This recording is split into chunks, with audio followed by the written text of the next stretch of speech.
कल सूर्य जब मकर में उत्तरायण भाव में प्रवेश कर रहा है तो 1 लोटा पानी कलश मारा, उसमें जल भर लीजिए और जल भरकर उसमें 7 दाने चने की दाल के डाल दीजिए। 7 दाने चने की दाल के डालकर उसमें थोड़ा सा कुंकू रौली थोड़ी सी उसमें डाल लीजिए। 3 शमी पत्र, 1 बेल पत्र उस जल के अंदर डाल दीजिए और डालकर सूर्य नारायण भगवान को दर्शन करते समय, जल छोड़ते समय उत्तर की ओर, आपके घर से जब उत्तर का जो भाग हो उस ओर जल का भाग थोड़ा सा छोड़े। आखिरी का बचा हुआ जो जल और बेलपत्र और शमी पत्र है एक साथ जब पूणे तो जितना अपने मन में भाव हो कि हमारा इतना कर्जा है बाबा वो चूक जाए, या कोई पैसे नहीं दे रहा है उसका भी स्मरण कर सकते हैं कि हमारा इतना रुपया लेना है, और वो जल शमी पत्र बेलपत्र उसी समय पर नीचे डाल देना, उसका छींटा थोड़ा सा अपने ऊपर लेकर प्रवेश कर महाराज। ज्यादा से ज्यादा 5 महीने 6 महीने कहीं ना कहीं बाबा इसी कृपा कर देता है, कोई सहयोग, कोई धन, कोई संपदा, कोई व्यापार ऐसा बना देता है कि पैसा हाथ में आता है और कर्जा चूक जाता है। कल का जो सूर्य अर्घ होता है ना, कर्जे से मुक्ति के लिए, कर्जा अगर थोड़ा भी है और थोड़ी भी मात्रा का अगर कर्जा है तो उस कर्जे को चुकाने का प्रयास कि बाबा ही। और एक बात का याद रखना, हमें किसी से लेकर नहीं देना कर्जा, भगवान से ये निवेदन करना है हमको कि बाबा हमको ऐसा व्यापार दे, ऐसा धन हमारा खुद का दे जिससे हम अपने पैसे से कर्जा चुका। मालूम पड़े इधर से लिया इधर दे दिया, इधर से लिया इधर दे दिया, राधे हमने इधर से लिया इधर दे दिया, इधर से लिया इधर दे दिया, तो उससे कर्जे का कोई चुकने का क्रम नहीं आता महाराज, उससे और कर्जा होगा पर चूकेगा नहीं। हम इधर से उठाकर उधर दे रहे हैं बस ठीक है, उधर से उठाकर उधर दे रहे हैं तो ये चूकना नहीं, हमें प्राप्त कर। भगवान से कहो इतना हमको वैभव दे कि चूक। कर्ज मुक्ति के लिए कल आप लोग अर्घ अवश्य दें, सूर्य का स्मरण करें, सूर्य देवता का, और अर्घ प्रदान। कल मकर संक्रांति है, किसी व्यक्ति ने मालूम पड़े कोई भूमि पर कब्जा कर लिया और नहीं छोड़ रहे तो उसके लिए भी कल का दिन बड़ा महत्वपूर्ण है,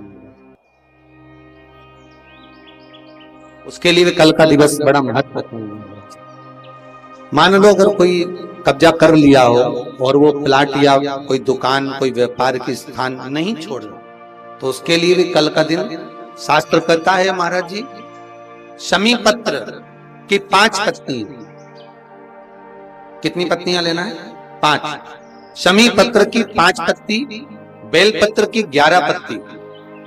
मकर राशि में प्रवेश करते समय सूर्य का स्मरण करते हुए सूर्य पे से 7 बार घुमाकर भगवान शिव का नाम मंत्र लेते हुए, जो शिव महापुराण का मूल मंत्र है, श्री बोलिए जम के, श्री शिवाय नमस्तुभ्यम, शिव महापुराण के मूल मंत्र का स्मरण कर सूर्य पर से घुमाकर शंकर भगवान के शिवलिंग पर जो समर्पित कर देता है और चढ़ी हुई 1 बेलपत्र शमी पत्र उस स्थान पर डाल देता है जो कब्जा नहीं छोड़ रहा, महाराज 6 महीने के अंदर वो कब्जा छोड़कर भागता नजर आता,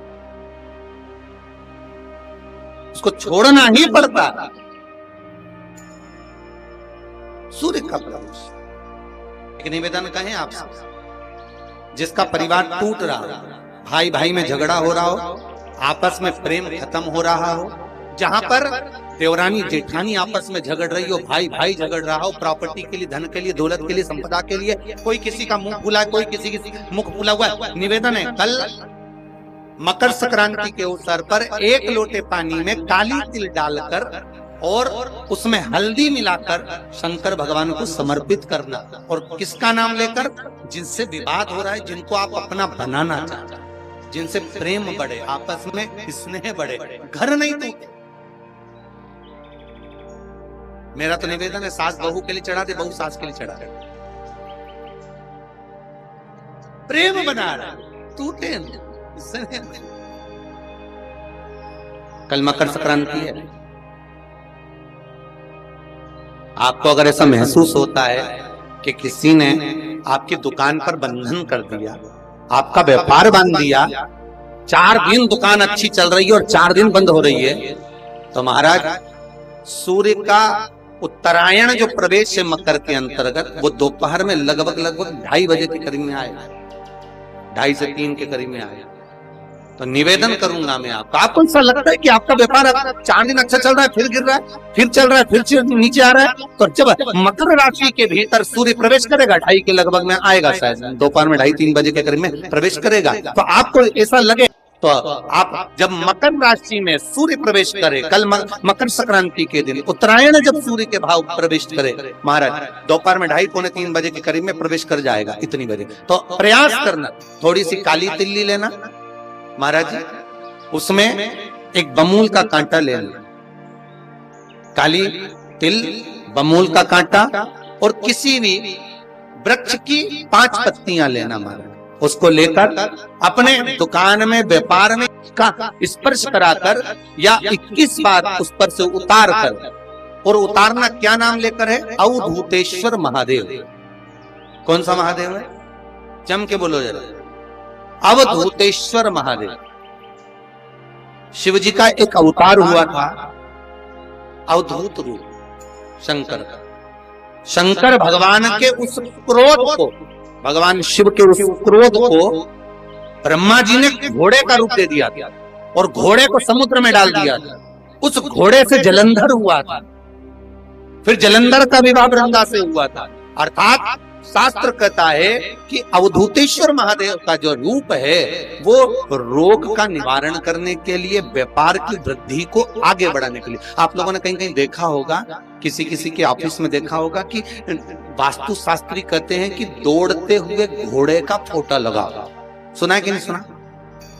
अरे बोलो तो, सुना है कि नहीं सुना? किसी वास्तु वाले के पास जाओगे ना तो वो कहेगा तुम्हारा ऑफिस अच्छा नहीं चल रहा ना, तो दौड़ते हुए घोड़े का फोटो लगाओ। जो घोड़े 4-5 घोड़े तोड़ रहे हैं उनका फोटो लगा। क्यों कहते हैं? उसका कारण क्या? वास्तु शास्त्री ऐसा क्यों बताते हैं कि दौड़ते हुए घोड़े का फोटो? उसका शास्त्र प्रमाण शिव महापुराण करती है महाराज कि शिव का एक रूप अवधूतेश्वर है, जिसको ब्रह्मा जी ने घोड़े का रूप दे दिया और घोड़े का रूप देकर उसको समुद्र में डाल दिया, जिससे जलंधर की उत्पत्ति हुई। तो अगर मान लो, अगर प्रॉब्लम चल रही है, व्यापार में दिक्कत आ रही है, व्यवसाय में तकलीफ आ रही है, या किसी न किसी रूप में कोई ना कोई कष्ट आपको लग रहा है, तो अवधूतेश्वर महादेव का नाम लेकर काली तिल्ली, वृक्ष की पत्ती और एक बमूल का कांटा लेकर, और आप दुकान में से उतार लो, तो ले जाकर किसी भी चौराहे पर उसको पटक दीजिए। चौरस्ते पर नहीं डाल सकते तो बहते हुए पानी में डाल दीजिए। बहता हुआ पानी ना मिले तो पीपल के वृक्ष के नीचे डाल दीजिए, पर उसको मकर राशि के प्रविष्ट भाव में ही डालना।